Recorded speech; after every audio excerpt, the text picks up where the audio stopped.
DVಜಿಯವರ ಜ್ಞಾಪಕ ಚಿತ್ರಶಾಲೆ, ಭಾರತ ರತ್ನ ಮೋಕ್ಷಗುಂಡಂ ವಿಶ್ವೇಶ್ವರಯ್ಯನವರು. ಮುಂದುವರಿದ ಭಾಗ, ಮಹರ್ಷಿ ಕಲ್ಪರು. ವಿಶ್ವೇಶ್ವರಯ್ಯನವರ ವಿಷಯದಲ್ಲಿ ನನಗಿರುವ ಭಾವನೆಯನ್ನು ಒಂದೇ ಮಾತಿನಲ್ಲಿ ಹೇಳಬೇಕೆಂದರೆ ಅವರು ಮಹರ್ಷಿ ಕಲ್ಪರು, ಪರಮ ಪರಿಶುದ್ಧರು, ಸತ್ವೋನ್ನತರು, ನಿಸ್ವಾರ್ಥವಾದ ಜನಪ್ರೀತಿಯ ಮೂರ್ತ ಸ್ವರೂಪರು. ಅಂಥವರನ್ನು ಪಡೆದಿರುವ ಜನಾಂಗವನ್ನು ಭಾಗ್ಯಶಾಲಿ ಎಂದು ಹೇಳಬೇಕು. ಭಗವಂತನು ಅಂಥ ಭಾಗ್ಯವನ್ನು ನಮ್ಮ ದೇಶಕ್ಕೆ ಕೊಟ್ಟಿದ್ದ. ಅಂಥ ಭಾಗ್ಯವನ್ನು ನಮ್ಮ ಹಿತಕ್ಕಾಗಿ ಉಪಯೋಗಿಸಿಕೊಳ್ಳುವ ವಿವೇಕವನ್ನು, ಸತ್ವಶ್ರದ್ಧೆಯನ್ನು ನಮಗೆ ಕೊಡದೆ ಹೋದ. ವಿಶ್ವೇಶ್ವರಯ್ಯನವರು ದಿವಾನ್ ಪದವಿಗೆ ಹತ್ತುವುದಕ್ಕೆ ಕೆಲವು ದಿನ ಹಿಂದೆ ಬೆಂಗಳೂರು ಚಾಮರಾಜಪೇಟೆಯ ಶ್ರೀ ರಾಮೇಶ್ವರ ದೇವಸ್ಥಾನದಲ್ಲಿ ಒಂದು ಪ್ರಸಂಗ ನಡೆಯಿತು. ಆ ದೇವಸ್ಥಾನದ ಮುಖ್ಯ ಧರ್ಮಕರ್ತರು ವಿಶ್ವೇಶ್ವರಯ್ಯನವರ ಸೋದರ ಮಾವಂದಿರಾದ ಎಚ್ ರಾಮಯ್ಯನವರು. ಆ ದಿನದ ಏರ್ಪಾಟೆಲ್ಲ ರಾಮಯ್ಯನವರದು. ಅದರ ಮೇರೆಗೆ ಆ ದಿನ ಒಂದು ಹರಿಕಥೆ ಏರ್ಪಾಟಾಗಿತ್ತು. ಅಧ್ಯಕ್ಷ ಸ್ಥಾನಕ್ಕೆ VP ಮಾಧವರಾಯರನ್ನು ಕರೆದಿತ್ತು. ಆಗ ಚೀಫ್ ಇಂಜಿನಿಯರ್ ಆಗಿದ್ದ ವಿಶ್ವೇಶ್ವರಯ್ಯನವರೂ ಬಂದಿದ್ದರು. ಹರಿಕಥೆ ಮಾಡುವ ದಾಸರು ಪ್ರಾಸ್ತಾವಿಕವಾಗಿ ಯಾವುದೋ ಪೌರಾಣಿಕ ಕಥೆಯನ್ನು ಉದಾಹರಿಸಿದರು. ಬಹುಶಃ ರುಕ್ಮಾಂಗದನ ಏಕಾದಶಿ ವ್ರತವೆಂದು ಜ್ಞಾಪಕ.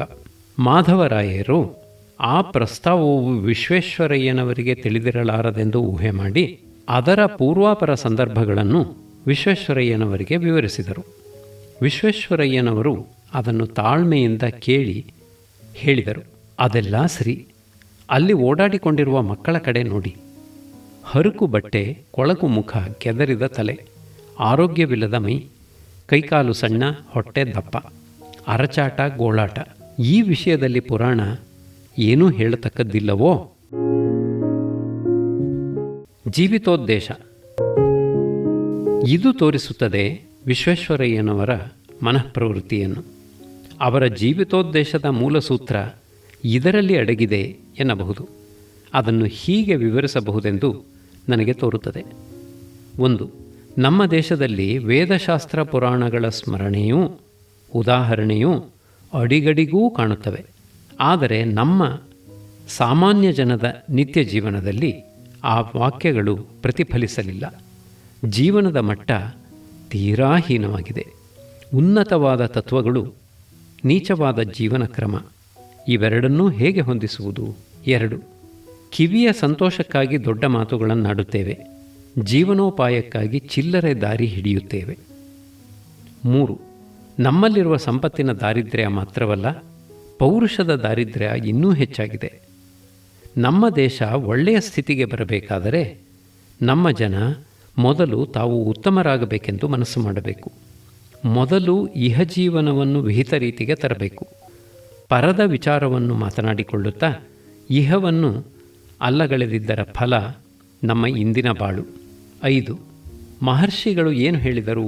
ಕುಶಲಾನ್ನ ಪ್ರಮದಿತವ್ಯಂ, ಭೂತ್ಯೈನ ಪ್ರಮದಿತವ್ಯಂ, ಅನ್ನಂ ಬಹುಕುರ್ವೀತ, ಅಜೀತಾಸ್ಯಾಮ ಶರದಶತಂ. 6. ಆದದ್ದರಿಂದ ನಮ್ಮ ಧನ ಧಾನ್ಯ ದಾರಿದ್ರ್ಯವನ್ನು ಪರಿಹರಿಸಿಕೊಂಡು ನಮ್ಮ ಜೀವನ ಸಂತೃಪ್ತವಾಗಿರುವಂತೆ ಮಾಡಲು ಯಾವ ಯಂತ್ರ ಪರಿಶ್ರಮವೂ ವ್ಯವಸಾಯ ವಿಸ್ತಾರವೂ ಅವಶ್ಯವೋ ಅದಕ್ಕೆ ಗಮನ ಕೊಡಬೇಕು. 7. ಎಲ್ಲ ದೈವಕೃತವೆಂದು ಹೇಳುತ್ತಾ ನಮ್ಮ ಕರ್ತವ್ಯವನ್ನು ಲೋಪ ಮಾಡಬಾರದು. 8. ನಮ್ಮ ಧನಧಾನ್ಯ ದಾರಿದ್ರ್ಯವೂ ಮನಸ್ಸಿನ ದುರ್ಬಲತೆಯೂ ತೊಲಗಿದಲ್ಲದೆ ನಮ್ಮ ದೇಶಕ್ಕೆ ಯೋಗ್ಯ ಜೀವನದ ಆಸೆ ಇರಲಾರದು. 9. ಹೀಗಾಗುವುದಕ್ಕೆ ನಾವು ಮೊದಲು ಮನೋನಿಶ್ಚಯ ಮಾಡಿಕೊಳ್ಳಬೇಕಾದದ್ದು ಪುರುಷ ಪ್ರಯತ್ನದ ವಿಷಯದಲ್ಲಿ. 10. ನಮ್ಮ ಪ್ರಯತ್ನದಲ್ಲಿ 2 ಅಂಶಗಳು ಸೇರಿರಬೇಕು. 1. ವಿಜ್ಞಾನ ವಿವೇಕ, 2. ಕ್ರಮ ನಿಯಮಬದ್ಧತೆ ಅಥವಾ ಶಿಸ್ತು. ಇದೇ ನೀತಿ. ಹೀಗೆ ವಿದ್ಯೆ, ವಿಜ್ಞಾನ, ನೀತಿ, ಕಾರ್ಯವಂತಿಕೆ ಇವು ವಿಶ್ವೇಶ್ವರಯ್ಯನವರ ದೃಷ್ಟಿಯಲ್ಲಿ ಅತ್ಯಂತ ಮುಖ್ಯ ಗುಣಗಳಾದವು. ದೇಶದಲ್ಲಿ ಯಾವ ಪ್ರಯತ್ನವನ್ನು ಆರಂಭಿಸಿದರೂ, ಯಾವ ಪಾಂಡಿತ್ಯವನ್ನು ಬೆಳೆಸಿದರೂ ಅದಕ್ಕೆ ಬೆಲೆ ಗೊತ್ತು ಮಾಡುವುದು ಆಯಾ ಪ್ರಯತ್ನದ ಸದ್ಯ ಪ್ರಪಂಚ ಪ್ರಯುಕ್ತತೆ. ನಮ್ಮ ದೇಶ ವಿದೇಶಗಳ ಶಕ್ತಿಗಳು ಹೆಜ್ಜೆ ಹೆಜ್ಜೆಗೂ ಕೇಂದ್ರೀಕೃತವಾಗಿ ಕೆಲಸ ಮಾಡುತ್ತಿರುವ ಇಂದಿನ ಪ್ರಪಂಚದಲ್ಲಿ ಯಾವುದು ಉಪಯುಕ್ತ, ಯಾವುದು ಜೀವನ ಮಟ್ಟವನ್ನು ಮೇಲಕ್ಕೆತ್ತಬಲ್ಲದು? ಇದೇ ಅವರ ಸತತವಾದ ಯೋಚನೆ. ಆಚಾರ್ಯ ಶೂನ್ಯತೆ ಅಲ್ಲ. ಈ ಅವರ ಸದ್ಯದ ಜೀವನದ ಮುಖ್ಯತೆಯನ್ನು ಗ್ರಹಿಸಿದವರು ವಿಶ್ವೇಶ್ವರಯ್ಯನವರನ್ನು ತಪ್ಪು ತಿಳಿದುಕೊಂಡಿದ್ದದ್ದುಂಟು. ವಿಶ್ವೇಶ್ವರಯ್ಯನವರು ನವನಾಗರಿಕರು, ಮತಾಚಾರಗಳನ್ನು ತೊರೆದವರು, ವಿದೇಶೀಯರನ್ನು ಅನುಕರಿಸುವವರು, ಪರಲೋಕ ಶ್ರದ್ಧೆ ಇಲ್ಲದವರು, ಮತಾಚಾರ ವಿಷಯಗಳಲ್ಲಿ ಉದಾಸೀನರು ಎಂದು ಮೊದಲಾಗಿ ವರ್ಣಿಸಿ ಅಪಹಾಸ್ಯ ಮಾಡಿದವರುಂಟು. ಇಂಥ ಆಕ್ಷೇಪಣೆಗಳು ಎಷ್ಟು ಮಾತ್ರವೂ ಸಲ್ಲತಕ್ಕವಲ್ಲವೆಂದು ನಾನು ವಿನಯದಿಂದ ವಿಜ್ಞಾಪಿಸುವವನು. ಅವರ ಆಚಾರ ವಿಚಾರಗಳನ್ನು ನಾನು ಬಹಳ ಹತ್ತಿರದಿಂದ ನೋಡಿದ್ದೇನೆ. ಅವರಲ್ಲಿ ಅನಾಚಾರವೆಂಬುದು ಸುತರಾಂ ಇರಲಿಲ್ಲ. ಅನೀತಿಯನ್ನು ಕಂಡರೆ ಅವರಿಗೆ ಅತ್ಯಂತ ಆಗ್ರಹ ಬರುತ್ತಿತ್ತು. ಅಪನೀತಿಯ ಹೆಸರನ್ನು ಕೂಡ ಅವರು ಸಹಿಸರು. ಮೈಲಿಗೆ ಅವರಿರುವ ಕಡೆ ಸುಳಿಯದು. ಅವರು ಉಪಾಹಾರ ಮಾಡುತ್ತಿದ್ದಾಗ ಯಾವ ಪದಾರ್ಥವನ್ನೂ ಎಂಜಲು ಮಾಡರು. ಬಿಸ್ಕತ್ತನ್ನು ಕಚ್ಚುವುದಿಲ್ಲ. ಬೆರಳಿನಿಂದ ತುಂಡು ಮಾಡಿ ತಿನ್ನುವರು. ಬೋಂಡವನ್ನು ಕಚ್ಚಿಕೊಳ್ಳರು. ಚಮಚದಿಂದ ಚೂರು ಮಾಡಿ ಬಾಯಿಗೆ ಹಾಕಿಕೊಳ್ಳುವರು. ಅವರು ವೈದಿಕ ಮನೆತನದವರು ಆದದ್ದರಿಂದಲೋ ಹೇಗೋ ಕಚ್ಚಬಾರದು, ಎಂಜಲು ಮಾಡಬಾರದು ಎಂಬ ನಿಯಮ ಅವರಿಗೆ ಅಭ್ಯಾಸವಾಗಿತ್ತು. ನನ್ನ ಪರಿಚಯ ಅವರಿಗೆ ಹೊಸದಾಗಿದ್ದಾಗ ಟೀಗೆ ಕುಳಿತುಕೊಂಡಾಗ ಸಣ್ಣ ಮೇಜಿನ ಮೇಲಕ್ಕೆ ತಿಂಡಿಯ ಸಾಮಾನು, ಕಾಫಿ ಮುಂತಾದವು ಬರುತ್ತಿದ್ದವು. ಅವರು ನನ್ನನ್ನು ನೀವು ತೆಗೆದುಕೊಳ್ಳಿ ಎನ್ನುವರು. ನಾನು ಹಾಗಲ್ಲ, ತಾವು ಪ್ರಾರಂಭಿಸಬೇಕು ಎಂದರೆ ನಾನು ವಿದೇಶ ಪ್ರಯಾಣ ಮಾಡಿರತಕ್ಕವನು. ನಾನು ಮೊದಲು ಪದಾರ್ಥಗಳನ್ನು ಮುಟ್ಟಿದರೆ ನಿಮಗೆ ಮೈಲಿಗೆಯಾದೀತು ಎನ್ನುವರು. ಪರಿಚಯ ಬೆಳೆದಂತೆ ನನ್ನ ಮಡಿಯ ವಿಷಯದಲ್ಲಿ ಅವರಿಗಿದ್ದ ಅತಿ ಭಾವನೆ ಕಳೆದು ಹೋಯಿತೆಂದು ತೋರುತ್ತದೆ. ಅದು ಹೇಗಾದರಿರಲಿ, ಅವರಿಗೆ ಮಡಿ ಮೈಲಿಗೆಗಳ ವಿವೇಕ ಚೆನ್ನಾಗಿತ್ತು. ಇನ್ನೊಬ್ಬರ ಮಡಿಗೆ ಅವರು ವಿಘಾತ ತಂದವರಲ್ಲ. ನಾವು ಒಂದು ಸಾರಿ ರೈಲು ಪ್ರಯಾಣ ಮಾಡುತ್ತಿದ್ದೆವು. ತಿರುಚಿನಾಪಲ್ಲಿಯ ಹತ್ತಿರ ಯಾವುದೋ ಸ್ಟೇಷನ್ನಿನಲ್ಲಿ ಬೆಳಗಿನ ಜಾವ 5:30 ಗಂಟೆಗೆ ಅವರಿಂದ ನನಗೆ ಕರೆ ಬಂದಿತು. ನಾನು ಅವರ ಕಂಪಾರ್ಟ್ಮೆಂಟಿಗೆ ಹೋಗಿ ನೋಡಿದಾಗ ಅವರು ಸ್ನಾನ ಮಾಡಿ ಪರಿಶುದ್ಧರಾಗಿದ್ದರು.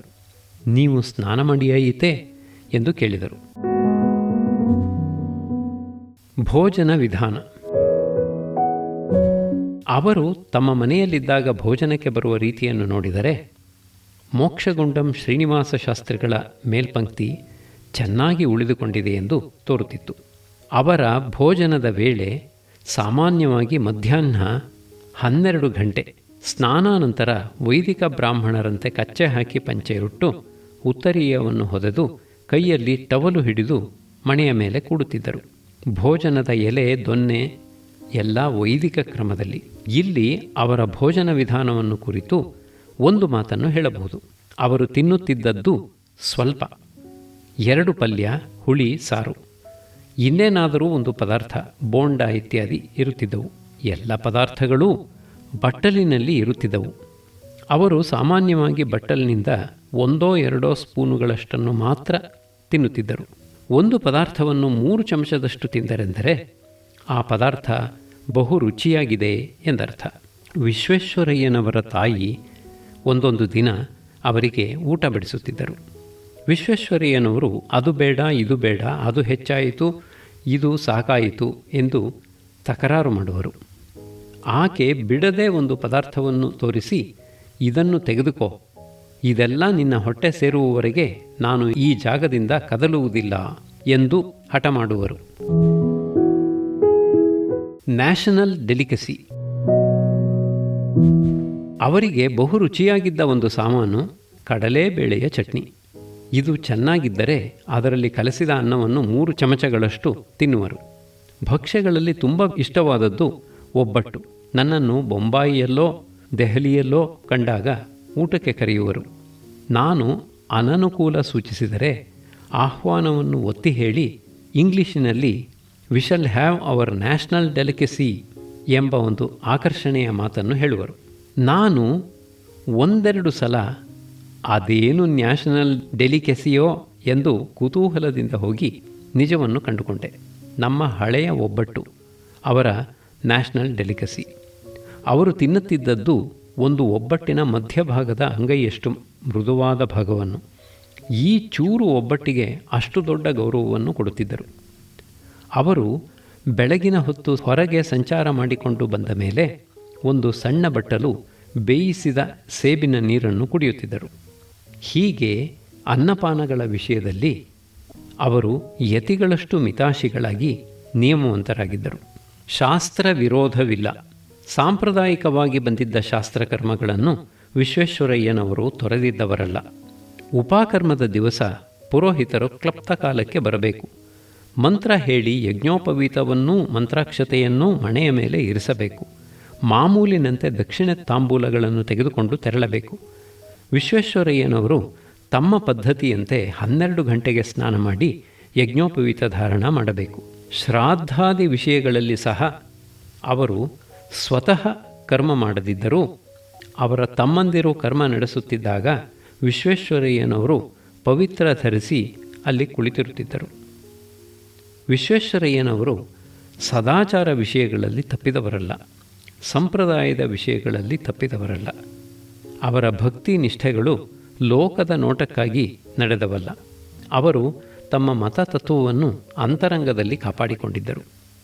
ವಿಶ್ವೇಶ್ವರಯ್ಯನವರು ಎಷ್ಟೋ ಸಲ ನನ್ನನ್ನು, ನೀನು ಓದುವ ಅಭ್ಯಾಸವನ್ನು ಇಟ್ಟುಕೊಂಡಿದ್ದೀಯಾ, ಈಗ ಏನು ಓದುತ್ತಿದ್ದೀ ಎಂದು ಕೇಳುತ್ತಿದ್ದರು. ಪ್ರತಿದಿನವೂ ಮನುಷ್ಯನು ಬೆಳಗ್ಗೆಯೋ ಸಂಜೆಯೋ ಒಂದು ಅರ್ಧ ಗಂಟೆ ಹೊತ್ತಾದರೂ ಜೀವೋತ್ಕರ್ಷಕ್ಕೆ ಸ್ಫೂರ್ತಿ ಕೊಡುವ ಸದ್ಗ್ರಂಥವನ್ನು ಓದಬೇಕು. ಸದ್ಗ್ರಂಥದ ಅವಲೋಕನದ ಅಭ್ಯಾಸವಿಲ್ಲದಿದ್ದರೆ ಬಾಳು ಗುರಿ ತಪ್ಪೀತು ಎಂದು ಎಚ್ಚರಿಸುತ್ತಿದ್ದರು. ಇಂಥವರು ವಿಭೂತಿ ಹಚ್ಚಿಕೊಳ್ಳಲಿಲ್ಲ, ರುದ್ರಾಕ್ಷಿ ಧರಿಸಿಕೊಳ್ಳಲಿಲ್ಲ, ಗುಡಿಗೆ ಹೋಗಲಿಲ್ಲ ಎಂದು ಯಾರಾದರೂ ಆಕ್ಷೇಪಿಸಿಯಾರೇ? ವಿಭೂತಿ, ರುದ್ರಾಕ್ಷಿ, ಯಾತ್ರೆ ಇವು ಹೂರಣ ಲಾಂಛನಗಳು. ಅಂತರಂಗದಲ್ಲಿ ತತ್ವ ನೆಲೆಸಿದ್ದರೆ ಹೊರಗಣ ಲಾಂಛನಗಳು ಇಷ್ಟಾನುಕೂಲಗಳಂತೆ ಇರಬಹುದಲ್ಲವೇ? ವಿಶ್ವೇಶ್ವರಯ್ಯನವರು ನಾನು ಪೂರ್ವಾಚಾರ ನಿಷ್ಠನೆಂದು ಸಂಪ್ರದಾಯವಾದಿಯೆಂದು ತಿಳಿದುಕೊಂಡಿದ್ದಂತೆ ನನಗೆ ಅನ್ನಿಸಿತು. ಅವರಿಗೆ ಆ ಅಭಿಪ್ರಾಯ ಹೇಗೆ ಉಂಟಾಯಿತೋ ನನಗೆ ತಿಳಿಯದು. ಅದು ಸರಿಯಾದ ಅಭಿಪ್ರಾಯವೋ ಅಲ್ಲವೋ ಅದು ನನಗೆ ತಿಳಿಯದು. ಆದರೆ ಅವರಲ್ಲಿ ಆ ಅಭಿಪ್ರಾಯವಿದ್ದದ್ದರಿಂದಲೋ ಹೇಗೋ ನನ್ನನ್ನು ಕುರಿತು ಮಾತತತ್ವ ವಿಷಯಕವಾದ ಪ್ರಶ್ನೆಗಳನ್ನು ಎಂದಾದರೊಂದು ಸಲ ಎತ್ತುತ್ತಿದ್ದರು. ಅಂಥ ಪ್ರಶ್ನೆಗಳಲ್ಲಿ ಮುಖ್ಯವಾದವು ಹೀಗೆ: ನಾವು ನಾನಾ ದೇಶಗಳ ಜನಸಂಖ್ಯೆಯ ಲೆಕ್ಕಗಳನ್ನು ವಿಮರ್ಶೆ ಮಾಡಿ ನೋಡಿದರೆ ಪ್ರತಿಯೊಂದು ದೇಶದಲ್ಲಿಯೂ ಗಂಡಸರ ಸಂಖ್ಯೆಯೂ ಹೆಂಗಸರ ಸಂಖ್ಯೆಯೂ ಕೊಂಚ ಹೆಚ್ಚು ಕಡಿಮೆ ಸರಿಸಮವಾಗಿಯೇ ಇರುತ್ತದೆ. ಲಕ್ಷಗಟ್ಟಲೆ ಕೋಟಿಗಟ್ಟಲೆ ಲೆಕ್ಕವಿರುವ ಕಡೆ ಸಾವಿರಗಳಷ್ಟರ ವ್ಯತ್ಯಾಸ ಗಣನೀಯವೇನೂ ಅಲ್ಲ. ಕೊಂಚವಾದ ಹೆಚ್ಚು ಕಡಿಮೆಯನ್ನು ಲೆಕ್ಕಕ್ಕೆ ತೆಗೆದುಕೊಳ್ಳದೆ ನೋಡಿದರೆ ಸ್ತ್ರೀ ಜನನ ಪುರುಷ ಜನನಗಳೆರಡೂ ಸಮನಾಗಿರುವಂತೆ ತೋರುತ್ತದೆ. ಇದರ ಅರ್ಥ ಏನಿರಬಹುದು? ಇದೊಂದು ಗೊತ್ತಾದ ವ್ಯವಸ್ಥೆಯೇ ಅಥವಾ ಬರಿಯ ಆಕಸ್ಮಿಕವೇ? ಇದು ಗೊತ್ತಾದ ವ್ಯವಸ್ಥೆಯಾದಲ್ಲಿ ಅದಕ್ಕೆ ಕಾರಣ ಯಾರಿರಬಹುದು? ನಾನು ಇದಕ್ಕೆ ಉತ್ತರವಾಗಿ ಪಾಶ್ಚಾತ್ಯರು ಆರ್ಗ್ಯುಮೆಂಟ್ ಬೈ ಡಿಸೈನ್, ಒಂದು ವ್ಯವಸ್ಥಿತವಾದ ನಮೂನೆ ಕಾಣುತ್ತಿರುವುದರಿಂದ ಅದಕ್ಕೊಂದು ಕಾರಣ ಇದ್ದೇ ಇರಬೇಕು ಎಂದು ವಾದಿಸುತ್ತಾರೆಂದು ಸಂಕ್ಷೇಪವಾಗಿ ಹೇಳಿ, ಈ ರಚನೆಯ ಹಿಂದೆ ಒಂದು ಮಹಾಪ್ರಜ್ಞಾರೂಪವಾದ ಚೈತನ್ಯ ಉಂಟು ಎಂಬ ಮತ ಪ್ರಕ್ರಿಯೆಯನ್ನು ಹೇಳುತ್ತಿದ್ದೆ. ಆದರೆ ಈ ನನ್ನ ಮಾತಿನ ಮೇಲೆ ಅವರು ಚರ್ಚೆ ಬೆಳೆಸುತ್ತಿರಲಿಲ್ಲ. ಇರಬಹುದು, ಇದ್ದೀತು ಎಂದು ಹೇಳಿ ವಿಚಾರವನ್ನು ಬದಲಾಯಿಸುತ್ತಿದ್ದರು. ನನ್ನ ಪ್ರತ್ಯುತ್ತರವನ್ನು ಅವರು ಮನಸಾ ಅಂಗೀಕರಿಸಿದರೋ ಇಲ್ಲವೋ ನಾನು ಹೇಳಲಾರೆ. ಅವರ ಮನಸ್ಸು ಆಗಾಗ ಇಂಥ ಗಹನ ಗಂಭೀರಗಳಾದ ತಾತ್ವಿಕ ಪ್ರಶ್ನೆಗಳ ಕಡೆಗೆ ತಿರುಗುತ್ತಿತ್ತು ಎಂಬುದು ನನ್ನ ಮನಸ್ಸಿಗೆ ನಿಸ್ಸಂದೇಹವಾಗಿದೆ. ವಿಶ್ವೇಶ್ವರಯ್ಯನವರು ರಾಮಕೃಷ್ಣ ಪರಮಹಂಸರನ್ನು ನೋಡಿ ಮಾತನಾಡಿದ್ದರೆ, ದಯಾನಂದ ಸರಸ್ವತಿ ಸ್ವಾಮಿಗಳನ್ನು ಕಂಡಿದ್ದರೆ ಈ ಬಗೆಯ ಪ್ರಶ್ನೆಗಳನ್ನು ಕೆಲ ಮಂದಿ ಕೇಳಿದ್ದಾರೆ. ಅಂಥವರನ್ನು ಕುರಿತು ಒಂದು ಮಾತನ್ನು ಹೇಳಬೇಕು ಎನಿಸುತ್ತದೆ. ನನಗೆ ತಿಳಿದ ಮಟ್ಟಿಗೆ ವಿಶ್ವೇಶ್ವರಯ್ಯನವರು ಅಂಥ ಮಹಾಪುರುಷರನ್ನು ಹುಡುಕಿಕೊಂಡು ಹೋದವರಲ್ಲ. ಅವರು ಹಾಗೆ ಹುಡುಕಬೇಕಾದ ಕಾರಣವೂ ಇರಲಿಲ್ಲ. ಒಂದು, ಅವರು ತಾವು ಯಾವುದನ್ನು ನಂಬಬೇಕು ಅದನ್ನು ಹೇಗೆ ಉಪಾಸನೆ ಮಾಡಬೇಕು ಎಂಬುದನ್ನು ತಮ್ಮೊಳಗೇ ನಿಶ್ಚಯ ಮಾಡಿಕೊಂಡಿದ್ದರು. ಅವರಿಗೆ ಶಂಕೆ ಸಂದೇಹಗಳು ಬಂದಿದ್ದರಲ್ಲವೇ ಮತ್ತೊಬ್ಬರನ್ನು ಹುಡುಕಬೇಕಾದದ್ದು. ನಮ್ಮ ಜನರಲ್ಲಿ 1000 ಮಂದಿ 1,00,000 ಮಂದಿ ಏನನ್ನು ನಂಬಿ ಬಾಳು ನಡೆಸುತ್ತಾರೋ ಅಂಥದ್ದೇ ವಿಶ್ವೇಶ್ವರಯ್ಯನವರಿಗೆ ಸಾಕಾಗಿತ್ತು. 2. ರಹಸ್ಯಗಳು, ಅದ್ಭುತಗಳು, ಪವಾಡಗಳು, ಅತಿಮಾನುಷ ಕ್ರಿಯೆಗಳು ಇಂಥವುಗಳ ಕಡೆಗೆ ವಿಶ್ವೇಶ್ವರಯ್ಯನವರ ಮನಸ್ಸು ತಿರುಗುತ್ತಿರಲಿಲ್ಲವೆಂದು ತೋರುತ್ತದೆ. ಅವರ ದೃಷ್ಟಿ ಏನಿದ್ದರೂ ಸ್ವಕರ್ತವ್ಯದ ಮೇಲೆ, ಮತ್ತು ಅವರ ಕರ್ತವ್ಯವು ಅವರಿಗೆ ಪ್ರತ್ಯಕ್ಷ ಲೋಕದಲ್ಲಿಯೇ ಕಾಣುತ್ತಿತ್ತು. ಅಪ್ರತ್ಯಕ್ಷ ವಿಚಾರ ಅವರಿಗೆ ಅನವಶ್ಯವಾಗಿತ್ತು. 3. ತಮ್ಮ ಜೀವಿತ ಕಾಲದಲ್ಲಿ ತಾವು ಏನೇನು ಮಾಡಬೇಕು, ತಾವು ಸಾಧಿಸಬೇಕಾದದ್ದೇನು, ಈ ಜೀವಿತೋದ್ದೇಶಗಳನ್ನು ಅವರು ತಾವೇ ಗೊತ್ತು ಮಾಡಿಕೊಂಡಿದ್ದರಿಂದ ಅವರಿಗೆ ಬೇರೆ ವಿಚಾರ ಚರ್ಚೆಗಳು ಕಾಲವ್ಯರ್ಥ, ಶ್ರಮವ್ಯರ್ಥ ಎನ್ನಿಸಿರಬೇಕು.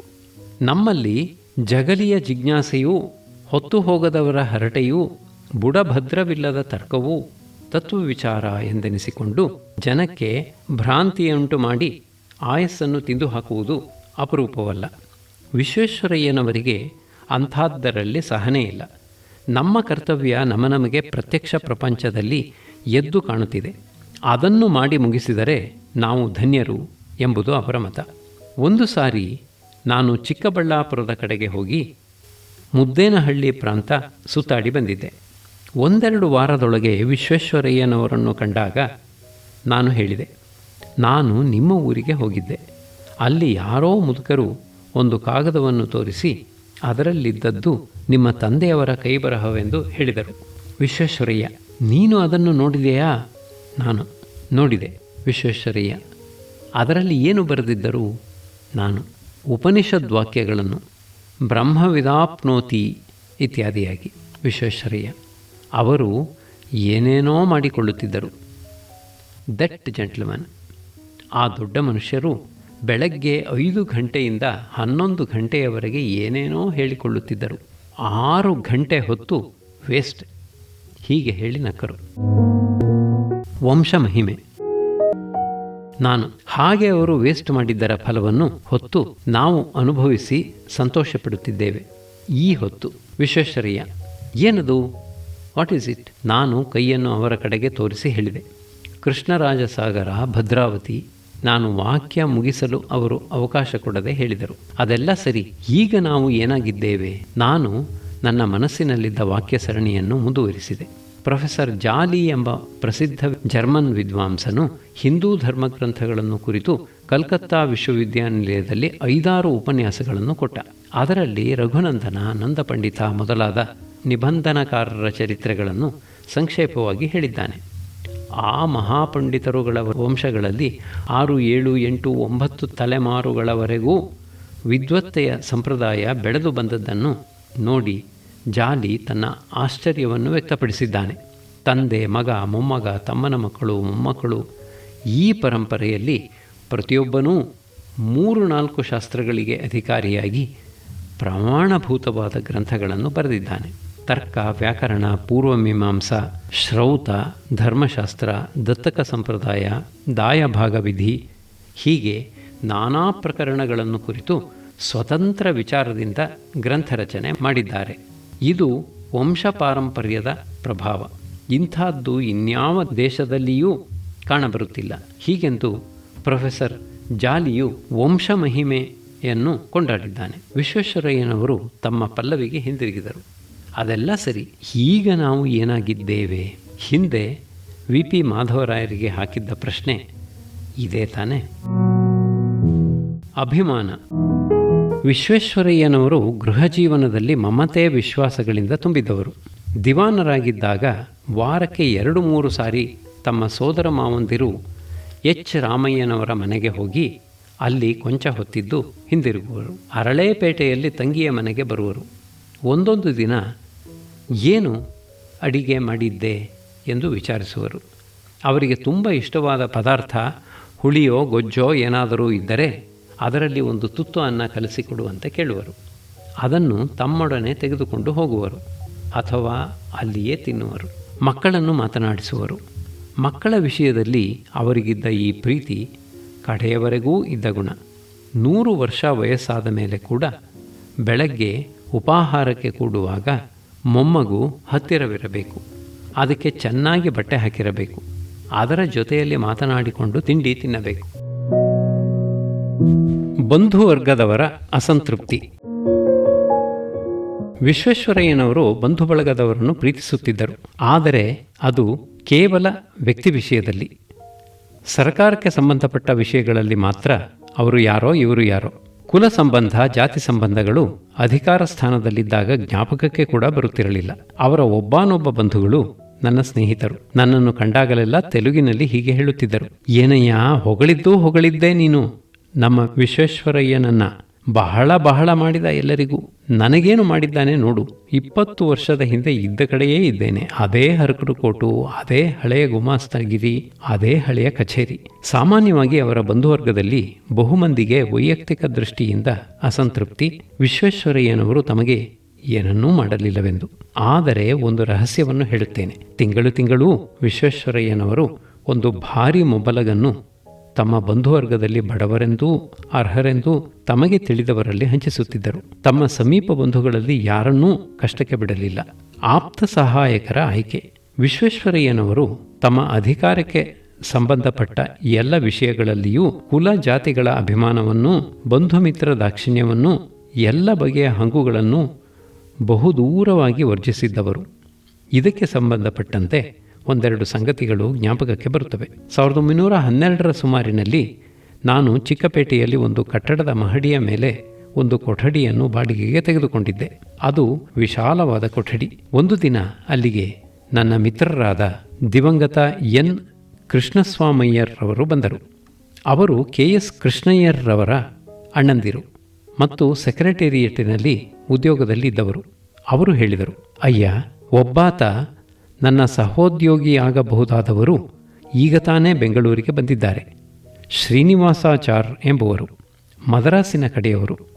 ಅವರು ಚೀಫ್ ಇಂಜಿನಿಯರ್ ವಿಶ್ವೇಶ್ವರಯ್ಯನವರ ಆಪ್ತ ಗುಮಾಸ್ತ. ಆತನಿಗೆ ಬೆಂಗಳೂರು ತೀರಾ ಹೊಸದು. ಒಬ್ಬರೇ ಬಂದಿದ್ದಾರೆ. ಅವರಿಗೆ ನಿನ್ನ ಕೊಠಡಿಯಲ್ಲಿ 3-4 ದಿನ ಜಾಗ ಕೊಡು. ಅಷ್ಟರಲ್ಲಿ ಅವರು ಮನೆ ಮಾಡಿಕೊಳ್ಳುತ್ತಾರೆ. ಈಗ ಜಾಗವಿಲ್ಲದೆ ಪೇಚಾಡುತ್ತಿದ್ದಾರೆ.